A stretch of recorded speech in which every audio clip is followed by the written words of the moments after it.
La Poncidemia. Seguro que ya te has topado o visto alguna noticia de influencers con dudosa capacidad intelectual y con una total falta de valores, burlándose de gente con trabajos honestos, utilizando vocabulario de un niño de 13 años, presumiendo de lujos o de haber gastado una cantidad ridícula de dinero en un curso para acercarse al gurú de turno. Por otro lado, tampoco son extrañas las noticias de casos donde se estafa a todo un pueblo o comunidad mediante los llamados esquemas Ponzi. Bueno, si querés saber cómo surgió este modelo de estafa, escucha la siguiente historia. Todo comienza con Carlo Pietro Giovanni Guglielmo Tebaldo Ponzi. Para los amigos, Carlo Ponzi.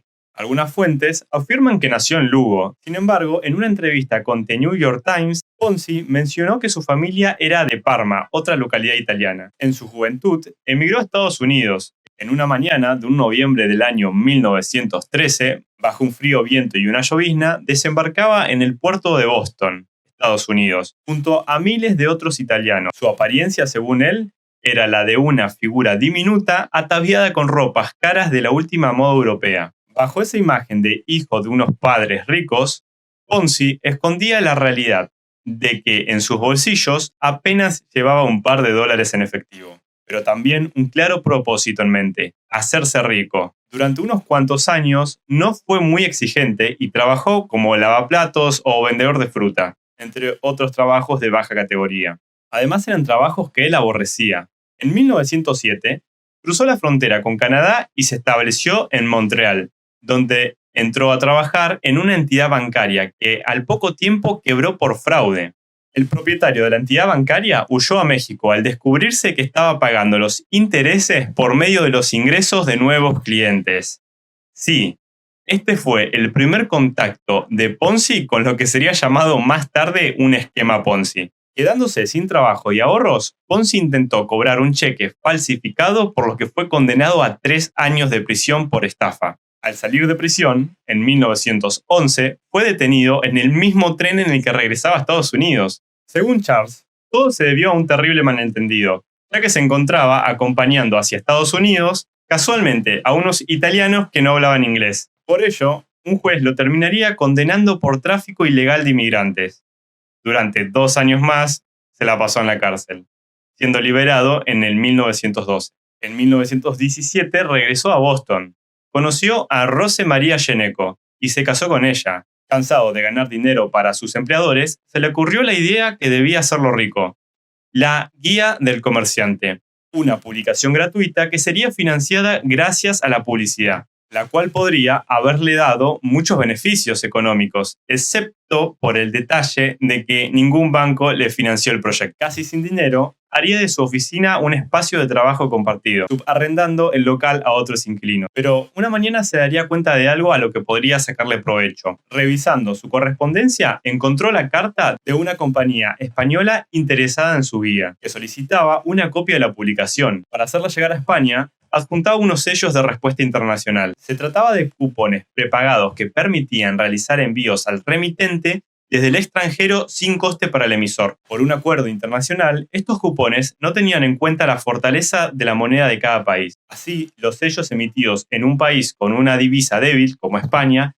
se podían intercambiar por sellos de más valor en Estados Unidos. Ponzi calculó un beneficio del 10% en el caso de la peseta, mayor en casos de monedas más devaluadas como la lira italiana. Solo faltaba convertir los sellos en dinero de verdad. El problema era otra vez la falta de financiación, pero se le ocurrió la idea de que en vez de pedir $100 a una persona, podía convencer a 10 personas para que cada una le preste $10. Esta pequeña idea lo terminaría volviendo millonario, aunque ya les adelanto que no terminaría muy bien. Como su imagen no era muy confiable, es decir, había estado en la cárcel 2 veces y por delitos distintos, entonces se decidió fundar una empresa, la Securities Exchange Company, la cual tenía un solo empleado y su sede era una oficina que subarrendaba para poder pagar el alquiler. De cualquier manera, esto le permitió esconder su nombre y convencer mediante su ingeniosa labia a varios inversores de poner su dinero en sus manos. ¿Cuál era su habilidad como inversor? Pues ninguna, pero su habilidad de convencer era por lo menos notable. No explicaba muchos detalles de su plan, pero prometía unos intereses del 50% en 90 días. Poco después redujo el plazo a 45 días. Aunque pudiera parecer demencial como inversión, era extremadamente atractivo como apuesta. Nadie invertiría sumas importantes de dinero en él, pero cualquiera podía permitirse perder $10 para probar suerte. El hecho es que cuando los primeros clientes recibieron $15 al cabo de 45 días, todo el sentido de la precaución los abandonó. En su autobiografía explicaría: mi primer vendedor fue la bola de nieve. Hasta el 1 de enero de 1920 reuní exactamente a 18 inversores. La bola de nieve había comenzado su camino cuesta abajo. Cobró impulso cuando, alrededor de la segunda semana de febrero, pagué a mis primeros inversores $2.478 sobre su inversión original de $1.770. Desde entonces, cada cliente satisfecho se convirtió en un vendedor que traía nuevos clientes. La legión de inversores creció a pasos agigantados, porque sí, Ponzi reclutaba a sus clientes agentes, prometiéndoles un 10% adicional por cada nueva persona que encontraran dispuesta a dar algo de su dinero. Entonces, miles de individuos reinvertirían sus ganancias en vez de cobrarlas, generando un círculo vicioso, porque Ponzi evitaba hacer frente a la mayoría de los pagos. Poco importó que hubieran investigado varias veces sus negocios. Él siempre lograba convencer a las autoridades de su legalidad.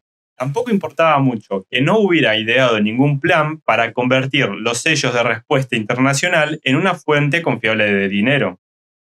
Los había dejado de comprar a los pocos días de poner en marcha su empresa, y la compañía se nutría exclusivamente de los ingresos que obtenía de sus inversores. El éxito fue tanto que llegó a vivir en una mansión de 12 habitaciones y tener un par de automóviles caros. Vestía ropa extremadamente cara y usaba bastones con mango de oro. Cenaba en los restaurantes más exclusivos y se dejaba ver en compañía de personas reconocidas e influyentes de la época. Hasta adquirió el banco que le había denegado el préstamo para editar su guía del comerciante. Cuanto más compraba, más quería comprar. Todo hasta que un artículo en el Boston Post arruinaría sus negocios. El artículo señalaba con extrañeza que Ponzi no podía invertir su propio dinero en una inversión tan lucrativa, ya que advertía de que solamente habían 27.000 cupones de respuesta internacional en todo Estados Unidos y que para que la Securities Exchange Company pudiera hacer frente a los pagos se necesitaban 160 millones de sellos. Este es mi secreto, decía Ponzi a las autoridades. Lo que hago es absolutamente legal. Trató de explicar que tenía una especie de agentes que hacían malabares a su nombre con los sellos en Europa. Las complicaciones se seguirían acumulando, ya que un 2 de agosto, un antiguo jefe de prensa de Ponzi declaró a la prensa que su antiguo jefe era irremediablemente insolvente. Tenía una deuda de más de 2 millones. Por otro lado, pocos días después, un 11 de agosto, salió a la luz el verdadero pasado del gran inversor. El Boston Post descubrió el pasado como convicto de Ponzi en Canadá y en Estados Unidos. Al final, todo se aclararía, por no decir que la estafa se caería a pedazos. Casi no había sellos y no había nadie actuando en su nombre en Europa. Así que el italiano fue arrestado. Media docena de bancos quebraron y los que aún conservaban sus pagarés recibieron 30 centavos por cada dólar invertido. Ponzi aceptó declararse culpable y así logró reducir su condena de 5 años a poco más de 3 años. Pero al salir, se debería enfrentar a nuevas demandas impulsadas por el estado de Massachusetts, por lo que sería condenado entre 7 y 9 años por estafa y latrocinio. Lo más gracioso es que mientras estaba en libertad bajo fianza, en lo que se resolvía su apelación, se mudó a Florida, donde planeó otro esquema Ponzi. Usted no aprende, ¿verdad? Para intentar recuperar su fortuna, aunque esta vez mediante una inversión inmobiliaria y bajo un nombre falso. Ofreciendo beneficios del 200% en 60 días, logró recaudar $7.000, pero la alegría no le duró mucho, ya que las autoridades cerraron su empresa por irregularidades como no tener los permisos pertinentes. Huyendo de las autoridades, se dirigió a Texas, donde al estar cerca de embarcar rumbo a Italia, fue arrestado. Luego de cumplir condena y ser deportado a Italia, consiguió laburo en una aerolínea italiana que conectaba Italia con Brasil, pero esta quebró durante la Segunda Guerra Mundial y terminó varado en Brasil teniendo que ganarse la vida como profesor de inglés y traductor. Para esto, su esposa se divorció en cuanto fue deportado de Estados Unidos y su vida llegaría a su fin el 18 de febrero de 1949 en un hospital de Río de Janeiro por un derrame cerebral, dejando para su entierro unos $75.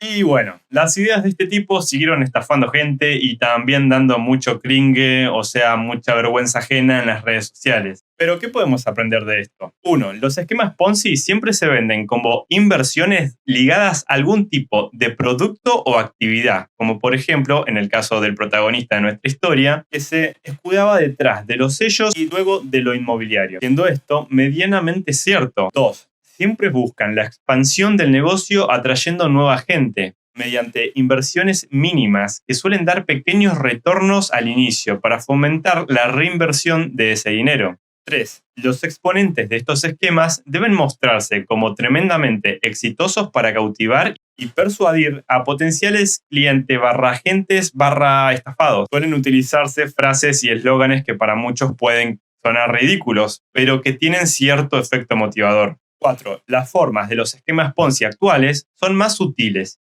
y difíciles de notar.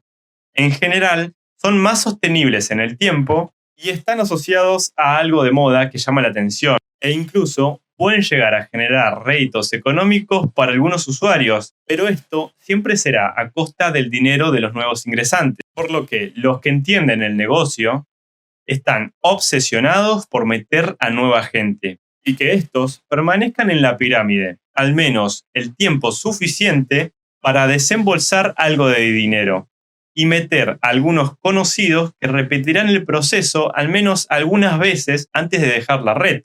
Si el video te gustó, no te olvides de suscribirte y dejar un me gusta. Yo soy Alan y esto ha sido Psycho Project.